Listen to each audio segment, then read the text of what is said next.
Et pour mieux parler de ce j'ai eu le plaisir d'accueillir au bout du fil Dr Aissam Abdel Fattah, qui est analyste politique. Bonsoir. Oui, bonsoir.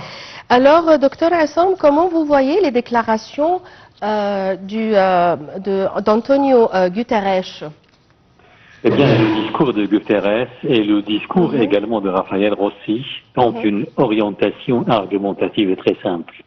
C'est-à-dire, il appelle tout le monde à la paix, aux négociations, et que lui simplement présente une garantie. Rossi présente une garantie très importante.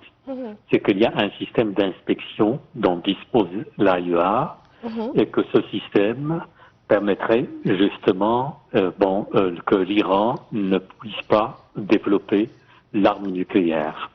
Et le plus important, c'est l'avertissement qu'il a lancé, c'est que l'Israël qui a visé ici l'arsenal de Peshawar pourrait justement relâcher une grande quantité de radiation. Ça veut dire que ce sont des radiations qui pourraient toujours porter atteinte non seulement à l'Iran, mais à toute la région. Ça veut dire que les pays voisins également, contigus à l'Iran. Vraiment, mais la question qui se pose, certainement, on peut applaudir le discours de Raphaël Grossi et le discours de Guterres. Enfin, de toute façon, Guterres tient toujours ce discours à la paix. Et en même temps, on est dans ici la réunion de Genève, c'est-à-dire toujours il y a à l'appel à Genève, ça c'est le discours de Macron. Mais la question qui se pose, et ça la question que j'aimerais bien souligner, c'est que est-ce que le seul objectif d'Israël, justement, c'est interdire à l'Iran de développer l'arme nucléaire, ou bien de réduire et est-ce le rôle de l'Iran, est-ce le rôle d'Israël de stopper l'Iran?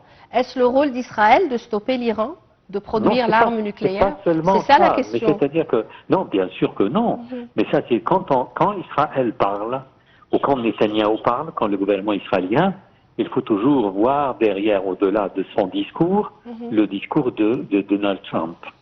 Et Donald Trump, il a une condition, c'est quoi? C'est que réduire l'usage de nucléaire, ce qui est impossible, c'est une condition rejetée par l'Iran. Pourquoi? Parce qu'on peut toujours avoir l'usage, ici on peut se servir ici du nucléaire pour à des fins par exemple pacifiques, la génération d'électricité, de l'énergie, par exemple comme le fait la France, à titre d'exemple, et beaucoup de pays européens. Or ici c'est qu'ils veulent neutraliser complètement l'usage de nucléaire à l'Iran, chose je pense qu'il va mettre les bâtons dans les roues parce que c'est impossible. Et je pense que aussi la diplomatie iranienne a exprimé son attitude, a dit impossible certainement de ne pas utiliser le fait d'utiliser le nucléaire. C'est impossible qu'on se plie à cette interdiction américaine ou israélienne. Et il y a autre chose aussi, c'est que Israël, l'objectif d'Israël, ce n'est pas seulement ça. Israël, justement, on le sait très bien, veut faire chuter le régime iranien. Il veut, à tel point que, par exemple, il y a quelques jours, peut-être hier, Israël a présenté de l'ex-char d'Iran pour susciter, pour provoquer la population, pour porter la population iranienne à faire un coup d'État ou à faire chuter le régime. Mais on le sait très bien, en ce moment actuellement, quand il est moment de crise, l'opposition avec toute la population iranienne devrait soutenir le régime. Et c'est ce qu'on constate actuellement. Vous voyez, c'est qu'Israël n'a pas un seul objectif. Il a beaucoup d'objectifs. C'est ça la question qui se pose. Pourquoi est-ce qu'il a peur s'il y a des relations entre toujours Hezbollah et aussi l'Iran? Et si par exemple Hezbollah actuellement, c'est-à-dire que on le voit, il se tait complètement, mais avec là va renaître encore une fois de ses cendres pour la lutte contre Israël. Le chef de l'ONU, Antonio Guterres, a dit à la fin de son discours aujourd'hui qu'on doit agir avec responsabilité, on doit agir ensemble pour éloigner la région et le monde du précipice. Est-ce que ces paroles vont être entendues cette fois-ci ou comme chaque fois? Eh bien, c'est une très bonne question.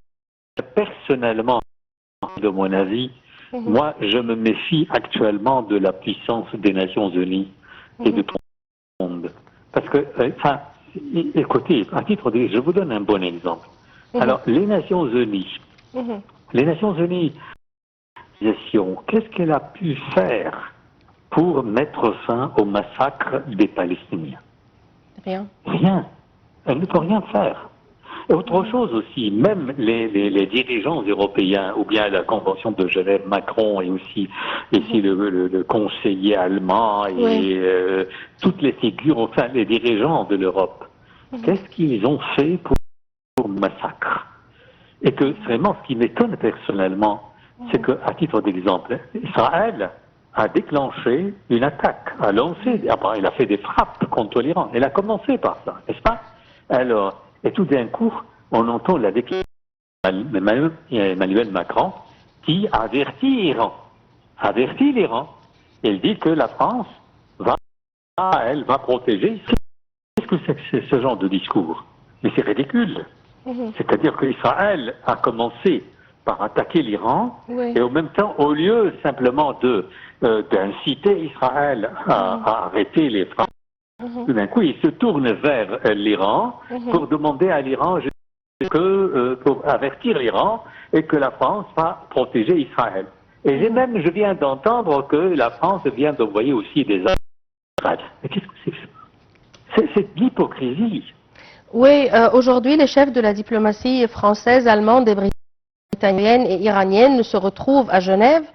Le Britannique David Lammy ayant jugé depuis Washington, aux côtés du secrétaire d'État américain Marco Rubio, qu'une fenêtre existe pour parvenir à une solution diplomatique avec l'Iran. Comment vous voyez cette déclaration ou cette démarche?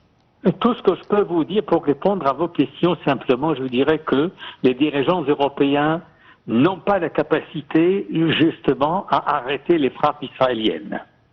C'est-à-dire que même si, par exemple, le ministre des Affaires étrangères iranien accepte les propositions de ses chefs, est-ce que ces chefs sont capables de convaincre Israël et d'arrêter les frappes israéliennes? Absolument pas. Alors c'est une perte du temps. Oui. Oui.